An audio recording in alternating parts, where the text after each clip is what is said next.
বিসমিল্লাহির রহমানির রহিম। আসসালামু আলাইকুম এভরিওয়ান। আমি ফাইজান্স মম। আশা করছি আপনারা সকলেই ভালো আছেন। আল্লাহর অশেষ রহমতে আমরাও বেশ ভালো আছি।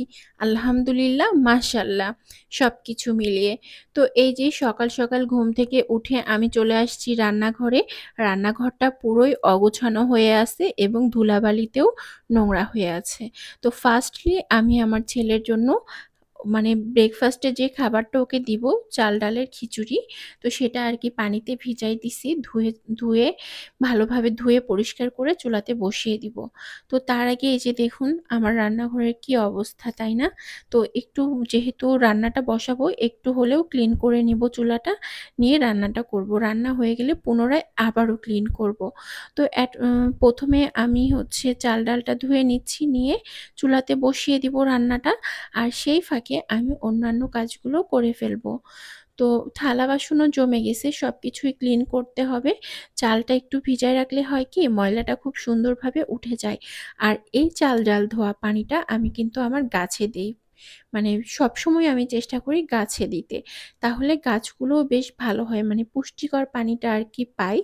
তো এই যে আমার ডাইনিংও একেবারে অগোছানো হয়ে আছে, তেমন একটা ময়লা নাই কিন্তু অগোছানো হয়ে আছে। তো ডাইনিংটাও ক্লিন করতে হবে। আর বেডরুমের পিলো কাভার, বেড কাভার সবকিছুই আজ আমি চেঞ্জ করব।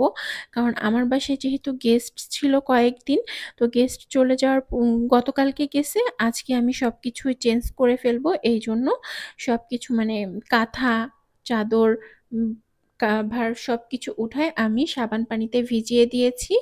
আজকে সেগুলো সব ধুয়ে কেচে নেড়ে দিব। আর অন্য পিলো কাভার, বেড কাভার সবকিছু আমি বিছিয়ে নিব। এই যে দেখুন এই রুমটাও একাকার অবস্থা। তো এই যে ইন্টারকমটা আমার ছেলে বের করে রাখছে। আর এই যে সবকিছুই আর কি বললাম না যে চেঞ্জ করব আজকে, মানে ক্লিন করব। এক কথায় বলতে গেলে পুরো রুমটাকেই ক্লিন করব, শুধু বেড কাভার পিলো কাভার না, পুরো রুমটাই আজকে ক্লিন করে নিব।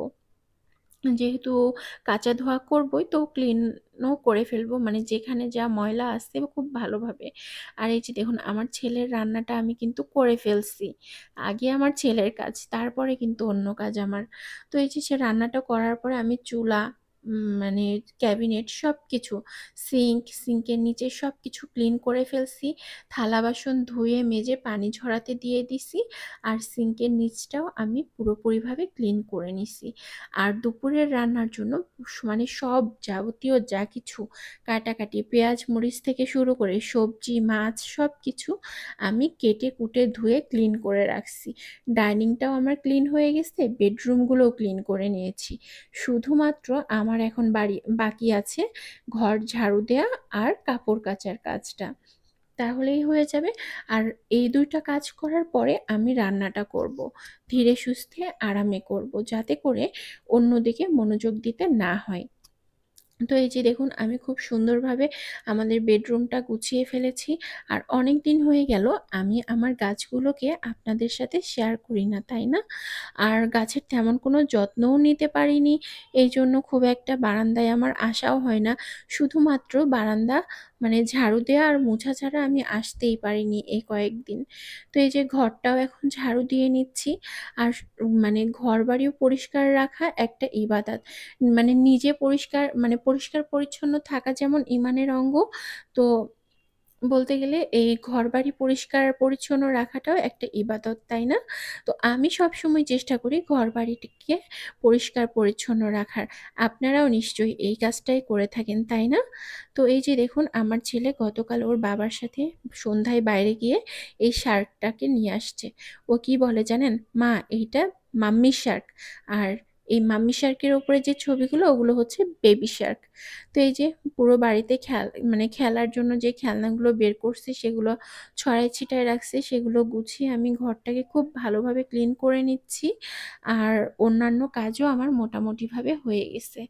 আর এই যে দেখুন আমি এক বালতি কাপড় ধুইছি, মানে ধুয়ে কেচে ধুয়ে চিপড়ায় রাখছি, জাস্ট এখন নেড়ে দিব। আর এই যে হ্যাঙ্গিংও করে রাখছি কতগুলো। আর এই কারিটা আমার দুলাভাই ওকে গিফট করেছে। আর আমার ছোট ভাই গ্রাম থেকে এগুলো পাঠিয়েছে। আল্লাহ হাফেজ।